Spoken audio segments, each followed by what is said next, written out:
Hai, saya Narasan. Saya akan mengajak Anda mengenal tentang pajak yang ada di Indonesia. Jangan kemana-mana.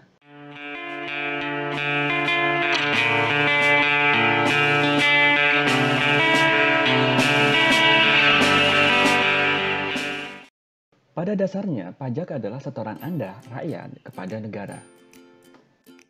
Negara memiliki 8 pintu untuk menarik dana dari rakyatnya dalam bentuk pajak, dan satu pintu tambahan lagi bukan pajak. Kita mulai dari pintu yang pertama yaitu pajak penghasilan atau PPH. Pajak penghasilan adalah setoran Anda rakyat kepada negara karena Anda memiliki pendapatan atau penghasilan. Pintu yang kedua adalah pajak pertambahan nilai atau PPN. Di dalamnya termasuk pajak barang mewah. PPN adalah setoran dari rakyat kepada negara ketika terjadi penyerahan barang atau jasa antara dua pihak. Besarnya PPN tergantung pada besarnya transaksi. Jika barang yang ditransaksikan masuk dalam kategori barang mewah, maka selain PPN, ada setoran tambahan ke negara yang disebut dengan pajak barang mewah atau PPN-BM.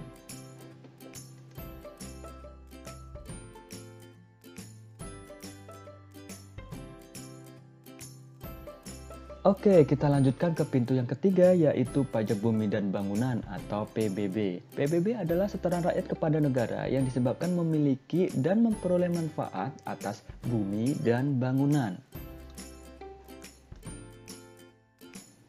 Pintu yang keempat, bea perolehan hak atas tanah dan bangunan atau BPHTB. Ketika rakyat memperoleh hak atas tanah dan bangunan, baik karena baru saja beli rumah atau mendapatkan pemberian atau karena warisan, maka rakyat harus menyetorkan dana ke negara sesuai nilai tanah dan bangunannya. Pintu kelima adalah bea materai.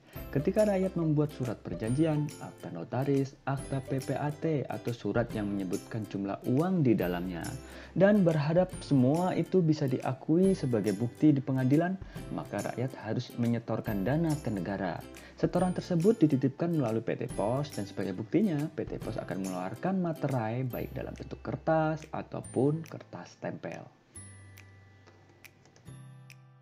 Kita sampai pada pintu yang keenam yaitu kepabeanan. Ketika rakyat ingin membeli barang dari luar negeri atau impor, atau ingin menjual barang ke luar negeri atau ekspor, maka rakyat harus menyetorkan dana ke negara yang disebut dengan bea masuk atau bea keluar.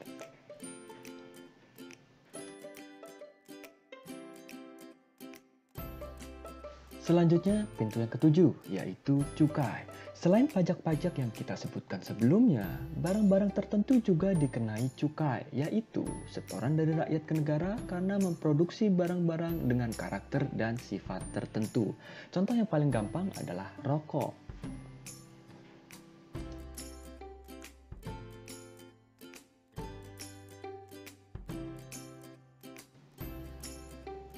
Pintu ke-8 atau pintu terakhir setoran ke negara dalam bentuk pajak, yaitu pajak daerah dan retribusi daerah.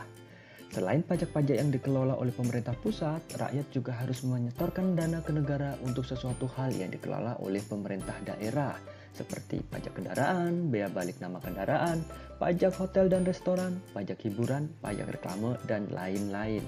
Selain pajak-pajak tadi, rakyat juga harus menyetor ke negara melalui pemerintah daerah dalam bentuk retribusi, yaitu pungutan atas jasa-jasa perizinan. Selain 8 pintu yang tadi kita pelajari, negara masih memiliki satu pintu lain, tapi kali ini bukan dalam bentuk pajak.